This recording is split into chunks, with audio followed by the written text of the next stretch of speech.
Assalamualaikum warahmatullahi wabarakatuh. Perkenalkan, nama saya Elisa Hidayah Surgawati dengan NIM 213141085.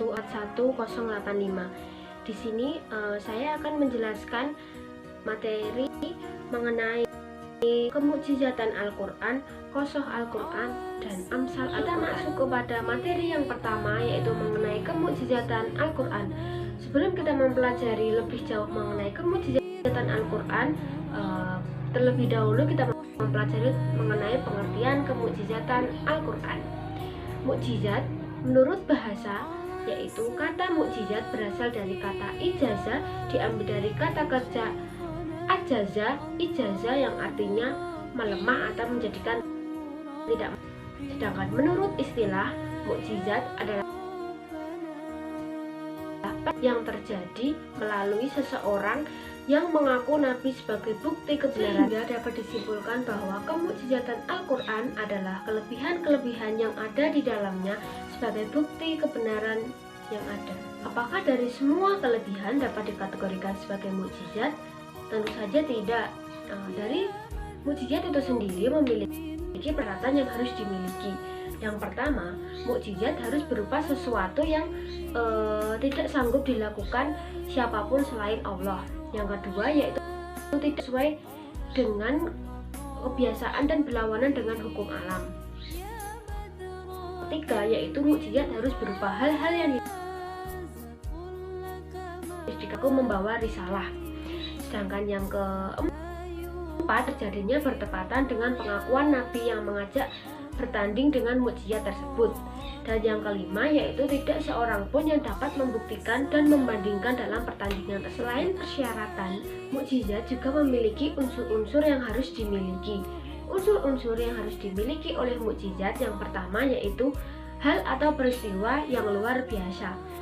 Peristiwa-peristiwa yang ada di alam yang terjadi sehari-hari, walaupun itu peristiwa yang menakjubkan, tidak bisa dikatakan sebagai mukjizat karena hal tersebut dianggap biasa karena sering terjadi. Walaupun itu hal yang menakjubkan, tidak dapat dikatakan sebagai mukjizat. Unsur-unsur dari kemukjizatan yaitu yang kedua, yaitu terjadi atau dipaparkan oleh seorang nabi. Hal-hal luar biasa tidak mustahil terjadi pada diri seseorang. Hal tersebut tidak dapat dikatakan sebagai mukjizat apabila hal tersebut tidak terjadi pada diri seorang nabi. Hal tersebut dapat dikategorikan sebagai irsyah. Selain mempelajari tentang unsur Al-Quran, di sini juga kita akan mempelajari mengenai aspek-aspek kemukjizatan Al-Quran. Yang pertama yaitu kemukjizatan Al-Quran dari aspek bahasa. Al-Quran dapat dikatakan sebagai mukjizat menurut aspek bahasanya karena mempunyai gaya bahasa yang tidak dapat ditiru bahkan oleh para sastrawan ilmuwan Arab. Aspek-aspek kemukjizatan Al-Quran yang kedua yaitu kemukjizatan Al-Quran dari aspek syariah.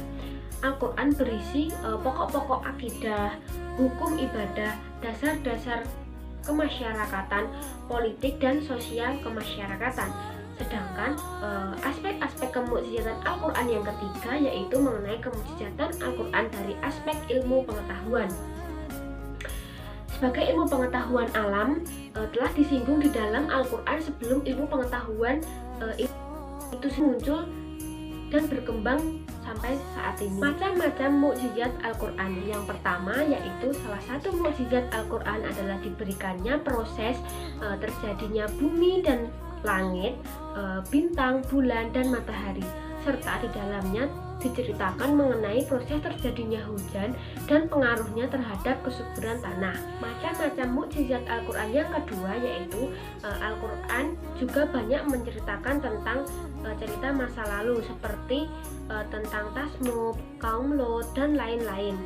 Cerita tersebut merupakan cerita yang benar karena para ahli sejarawan sudah mengakui mengenai kebenaran. Mukjizat Al-Quran selanjutnya yaitu terkait dengan fasahah dan balaghah, di mana Al-Quran memiliki derajat yang tinggi dalam setiap susunan kata, irama, dan gaya bahasanya. Dan yang keempat yaitu Al-Quran segala sesuatu yang terjadi.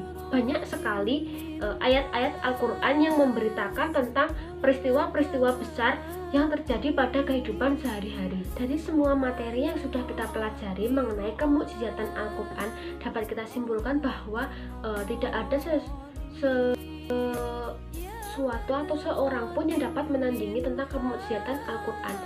Hal tersebut sudah banyak terjadi pada masa Rasulullah SAW. Banyak sekali tokoh-tokoh yang ingin menandingi mengenai kemukjizatan Al-Quran. Bahkan para sastra ilmuwan pun ingin menandingi mengenai kemukjizatan Al-Quran. Akan tetapi hal tersebut tidak dapat dilakukannya, karena memang kemukjizatan Al-Quran adalah hanya Al-Quranlah yang memiliki hal tersebut. Terima kasih. Materi yang kedua yaitu mengenai Qasas Al-Quran. Pengertian dari Qasas Al-Quran adalah Qasas Al-Quran secara bahasa yaitu kisah, berasal dari bahasa Arab yaitu qisah, yang berarti suatu cerita, hikayat, atau riwayat. Qasas Al-Quran merupakan kejadian, cerita, atau kisah dalam Al-Quran yang menceritakan tentang hal-hal ikhwal atau umat-umat terdahulu dan nabi-nabi, serta peristiwa yang terjadi, yang sedang terjadi dan yang akan terjadi, di mana Qasas Al-Quran harus memiliki unsur-unsur yang terkandung di dalam. Yang pertama yaitu keadaan suatu subjek yang dipaparkan, dan yang kedua yaitu kisah mengandung unsur waktu, latar belakang lahirnya kisah. Dan ketiga yaitu mengandung tujuan-tujuan keagamaan. Dan yang keempat yaitu peristiwa diceritakan secara bertahap atau pengulangan secara kronologis. Adapun tujuan-tujuan dari Qasas Al-Quran yang pertama yaitu untuk menjelaskan dasar-dasar dakwah dan pokok-pokok syariat yang dibawa oleh Rasulullah. Yang kedua yaitu untuk menetapkan hati dan umatnya dalam agama Allah. Dan yang ketiga yaitu mengabadikan usaha-usaha para nabi dan mengungkap bahwa nabi-nabi dahulu adalah benar. Yang keempat yaitu menempatkan kebenaran Nabi Muhammad SAW dalam dakwahnya dengan dapat menerapkan keadaan-keadaan umat yang telah dampak dari kita mempelajari mengenai Qasas Al-Quran. Yang pertama yaitu dengan kita membaca atau mendengar mengenai qasas di dalam Al-Quran, itu dapat mengaktifkan atau membangkitkan kesadaran pada diri kita. Yang kedua yaitu mampu mengarahkan emosional, di mana ketika kita membaca atau mendengar mengenai qasas di dalam Al-Quran akan mengikut sertakan psikis yang membawa pembaca atau pendengar larut dalam cerita tersebut. Yang ketiga yaitu dalam kita membaca atau dengar qasas dalam Al-Quran tersebut pasti akan mengandung unsur keteladanan di dalamnya.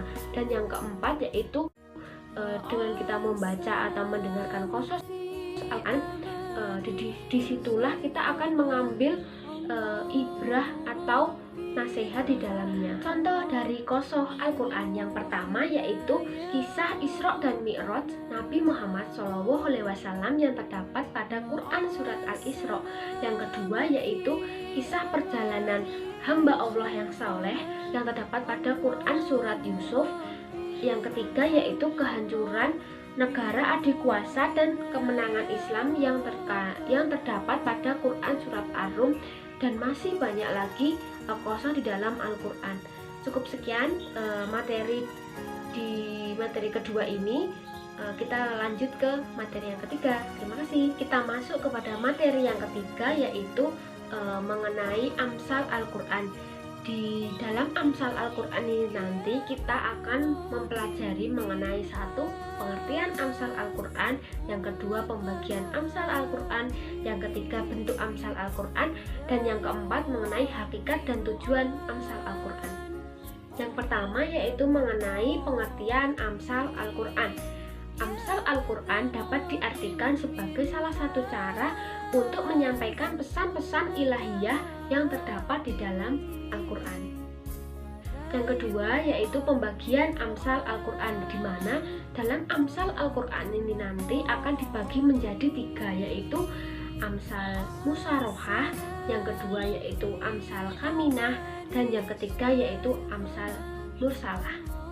Yang pertama yaitu amsal musarohah, ialah yang di dalamnya dijelaskan dengan lafal matsal atau sesuatu yang menunjukkan tasbih, di mana amsal ini banyak ditemukan dalam Al-Quran, diantaranya firman Allah tentang kesesatan kaum kafir kepada Tuhannya.